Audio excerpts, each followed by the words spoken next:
Assalamualaikum warahmatullahi wabarakatuh.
Alhamdulillah, alhamdulillahirabbil alamin. Sahabat-sahabat Aswaja Muda semuanya, kita bisa bertemu lagi pada sore hari ini untuk melanjutkan kajian kita minggu kemarin.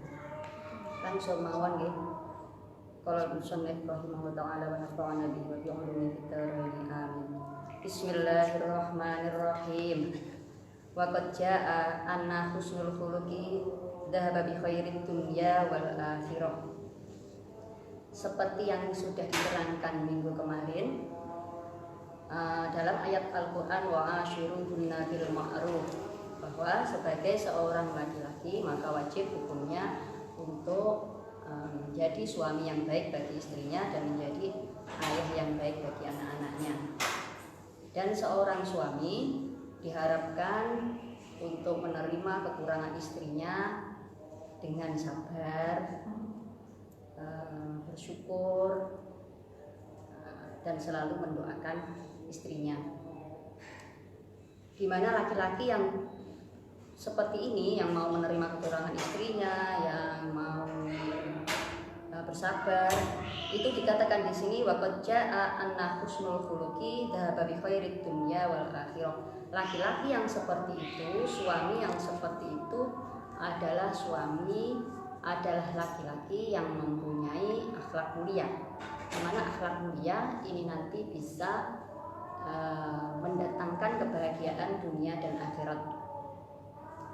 Rumah tangga itu kalau sudah satu frekuensi antara suami dan istri, ya sudah, sepertinya tidak akan ada masalah rumah tangga yang terasa berat. Sing kakung ya, suaminya pengennya membahagiakan istri, istrinya juga pengennya membahagiakan suami. Itu kalau sudah begitu, nanti apapun yang dilakukan dalam rumah tangga itu bernilai ibadah. Misalnya mandi nanti biar kalau ketemu suami atau istrinya wangi, rapi, seperti itu. Kan suaminya senang kalau istrinya rapi. Nah, mandinya ini nanti jadi ibadah. Suami juga begitu, pergi bekerja biar anak dan istrinya itu tercukupi kebutuhannya, biar tidak terlantar misalnya. Maka bekerjanya suami ini juga akan jadi ibadah. Kalau rumah tangga sudah didasari semuanya didasari lillahi ta'ala seperti ini, hanya untuk membahagiakan pasangannya, untuk beribadah kepada Allah, maka tidak tujuan rumah tangga yang sakinah itu akan tercapai. Wa annar rajula la yablughu bi husni khuluqihi manazila fil jannati la yablughuha bi amalin. Dan laki-laki yang seperti ini, yang sayang sama istrinya seperti ini, dikatakan di sini bahwa mereka akan mendapatkan tempat yang layak, tempat yang indah di surga. banyak sekali cerita ulama-ulama zaman dahulu yang kemudian mendapatkan derajat waliullah karena beliau itu memuliakan istrinya. Saya lebih suka memakai kata memuliakan istrinya daripada takut sama istrinya. Karena kalau takut itu seram gitu ya. Lah kok istrine iki genderuwo kok seram, kok takut. Jadi saya lebih suka memakai kata suami yang memuliakan istrinya. Jadi bapak-bapak di sana yang mungkin jenengan sayang sama istrinya, yang jenengan selalu memprioritaskan istrinya, jangan takut jenengan itu dibilang kalah sama istri, Pak. Jenengan itu bukan suami yang takut istri, tapi suami yang seperti itu, suami itu termasuk golongannya orang-orang yang sedang antri jadi waliullah. Amin ya.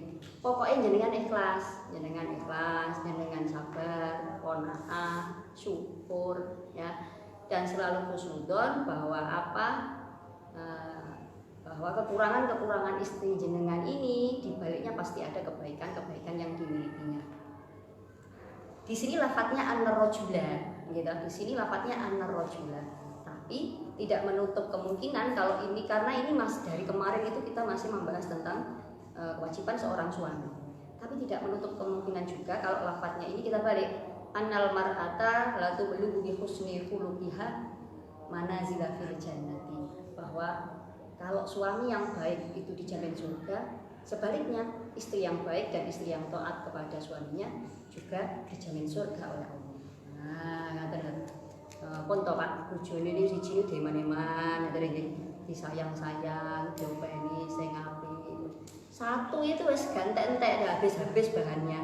Aja mau dijak guyon, mau jenengan jak padu, mau jenengan jak gelut lho. Gak entek-entek bahane, awet iki. Kita lanjutkan. Wa husnul khuluqi jami'un lil mukarramati jumlatan. Akhlak baik itu ada banyak macamnya. Seperti kita tahu, makan pakai tangan kanan akhlak yang baik. Mengucapkan salam itu akhlak yang baik. Masuk rumah pakai kaki kanan akhlak yang baik juga. Banyak sekali macamnya. Wa min husnul khuluquhu ma'a ahlihi asyafihu hatin minas sa'adati wa ghamratul hina. Dan salah satu yang masuk dari akhlak yang baik yaitu seorang laki-laki yang menyayangi keluarganya, yang memperlakukan keluarganya dengan baik. Dimana suami yang seperti ini maka akan mendapatkan kebahagiaan di dunia dan akhirat. Waqad qila husnul khuluqi wa husnul jiwari yu'ammiru lid-diyar. Ada satu maqalah, ada satu qil, akhlak yang baik dan berbuat baik terhadap tetangga itu akan menghidupkan desa. Artinya untuk memperoleh negara yang kuat itu dibutuhkan generasi-generasi yang baik, orang-orang yang berakhlakul karimah dan juga orang-orang yang peduli terhadap sesama. Jadi tidak hanya tetangganya saja ya, terhadap semua orang. Tidak hanya menghidupkan desa, tapi orang-orang yang seperti ini akan membuat negara itu jadi negara yang kuat, jadi negara yang baik. Wa akhiru ma awsa bihi alaihi salatu wassalam salasu kalimat hatta talaja bisanahu. Ini hadis menceritakan tentang menjelang sedonya Kanjeng Nabi, di mana diceritakan Kanjeng Nabi itu ketika sedo terus umati memanggil umatnya. Beliau mewasiatkan ini sampai lidahnya itu keluh, nopo nggih? Nopo? Lidahnya nopo? Ya tidak bisa berkata-kata lagi. Wah, khafiyah, suaranya semakin lirih. Ja'ala yaqulu kama rawahu Nasa'i wa Ibnu Majah. Napa wasiat Kanjeng Nabi niku? Di sini as-sholatu salatlah, jagalah salatmu. Kanjeng Nabi itu sampai hampir sedo itu pesannya jagalah salatmu.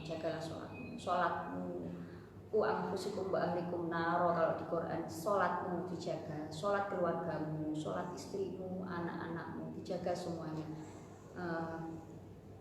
Diperintah sholat, kalau belum bisa diajari untuk sholat dijaga. Wa ma malakat aimanukum la tukallafuhum ma la yutiqun. Sholatmu, jagalah sholatmu. Kemudian jagalah wanita-wanitamu, istri-istrimu, dan jangan bebankan jangan beban pekerjaan yang berat padanya. Allahu fin nisa'i fa innahunna awanun. Karena sesungguhnya wanita-wanita itu seperti bagimu. Akhadtumuhunna bi ahdillahi wastahlaltum furujahunna bi kalimatillah. Di mana kalian laki-laki itu menghalalkan kemaluannya dengan menyebut namanya Allah. Itu karena perempuan itu seperti tawananmu, ya perlakukanlah mereka itu dengan baik agar tidak sedih hatinya. Ini wasiatnya Kanjeng itu tetap dipesankan sholat, kemudian berbuat baik kepada istrinya, tetap dipesankan seperti itu. Wa akhiru syaikhani wa ghairuhuma anhu sholawatillahi ta'ala alaihi wasallam annahu qala. Ini hadis yang sangat masyhur, yang sangat terkenal dan sering sekali dipakai untuk dalil, dipakai untuk pedoman, mengingatkan para laki-laki agar selalu lemah lembut terhadap istri-istrinya, terhadap para wanita. Istausu bin nisa'i khairan. Istausu bin nisa'i khairan. Aku Kanjeng Nabi Muhammad berwasiat, berpesan, berbuat baiklah kepada istrimu. Fa innal mar'ata khuliqat min dil'in wa inna a'waja syai'in fid dil'i a'lahu. Karena sesungguhnya berbuat baiklah kalian kepada para wanita, ya istrimu, ya anakmu, ya ibumu. Karena sesungguhnya perempuan itu diciptakan dari tulang rusuk yang bengkok. Istilahnya ini ya, bengkok. Fa inna dhahabta tuqimuhu kasartahu. Maka yang bengkok ini kalau diluruskan dengan kasar, dia akan pecah. Wa in taraktuhu lam yazal a'waj. Kalau tidak diluruskan, ya sampai besok bengkok terus. Fastausu bin nisa'i khairan. Maka aku berwasiat, berpesan padamu, berlemah lembutlah kepada para perempuan. Begini, seperti kemarin sudah dijelaskan di depan bahwa kalau perempuan itu aklul mar'ati jamalihu, seperti kemarin, bahwa perempuan itu kebanyakan perempuan, ya tidak semua, ada yang mungkin tidak masuk kategori ini, tapi kebanyakan perempuan itu memakai perasaannya itu lebih halus. Kebanyakan perempuan itu perasaannya lebih halus, lebih lembut, sehingga kalau dibentak itu gampang nelongso, kalau dimarahi itu nangis, ya, seperti itu umumnya. Tapi ada juga yang tidak seperti itu. Tapi umumnya kebanyakan perempuan itu menyikapi sesuatu itu dengan perasaan, hatinya itu lembut. Ketika berhadapan dengan perempuan, berlemah lembutlah sesuai dengan tabiatnya perempuan tadi. Jadi kalau istrinya itu melakukan kesalahan, seorang suami juga harus mengingatkan, tapi dengan cara yang lemah lembut. Ada satu keterangan yang sering sekali diucapkan, yang sering sekali didhawuhkan oleh guru saya, Murabbi Rohina Kiai Haji Anwar Mansur.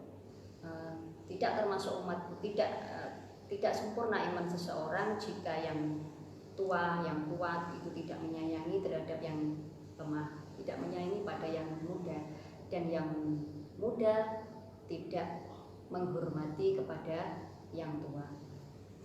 Yang tua menyayangi kepada yang muda, suami menyayangi kepada istri, bapak menyayangi kepada anak.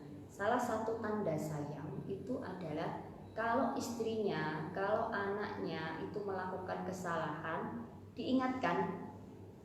Kalau istrinya, anaknya belum bisa diwarai, dibimbing, itu namanya tanda sayang.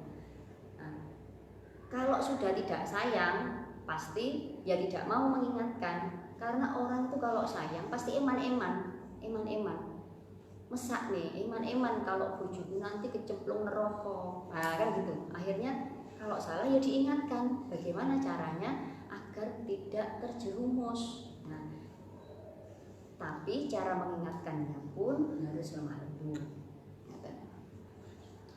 Yang muda itu sayang yang muda hormat kepada yang tua.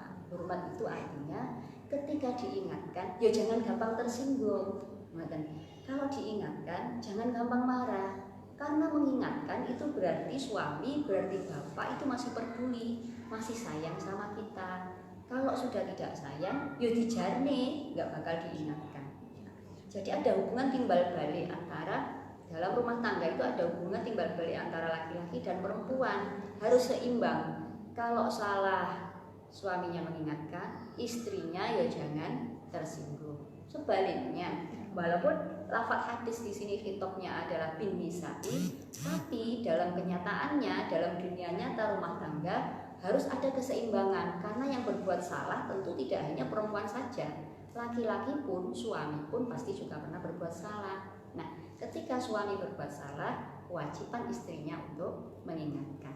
Dan seperti juga perempuan kalau diingatkan tidak tersinggung, laki-laki juga kalau diingatkan jangan tersinggung. Nah, seperti itu. Jadi harus ada keseimbangan antara suami dengan istri.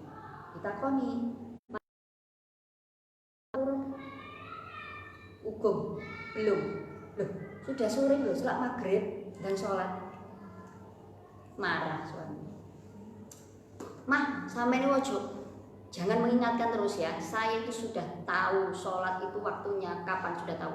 Saya itu sudah sholat sejak umur 7 tahun. Jadi sudah tahu, sudah hafal bacaan sholat. Ini bojone tersinggung. Lah ini tidak baik. Ya.